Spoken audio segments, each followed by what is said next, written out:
Le fait qu'un contrat soit qualifié de marché public ne signifie pas pour autant qu'il soit toujours conclu de la même manière.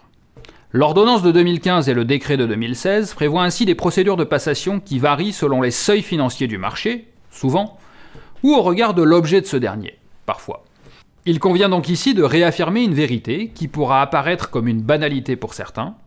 Tous les contrats, quel que soit leur montant, qui répondent à la définition de l'article 4 précité, sont des marchés publics à partir du moment où ils ne rentrent pas dans un des cas d'exclusion mentionnés à la deuxième partie. En revanche, la procédure de passation de ces marchés peut varier considérablement d'une situation à l'autre. Exemple.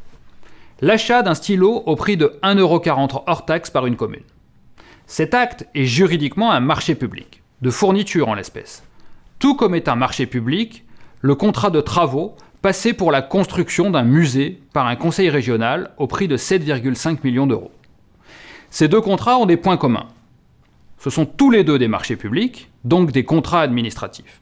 Ils sont soumis tous les deux au respect des principes fondamentaux de la commande publique, en application de l'article 1 de l'ordonnance.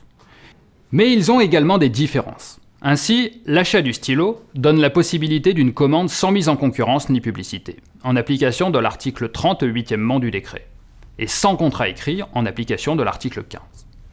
Tandis que pour la construction du musée, l'acheteur aura l'obligation de suivre une procédure formalisée en application de l'article 42 de l'ordonnance, car le montant est supérieur au seuil de 5 225 000 € hors taxe.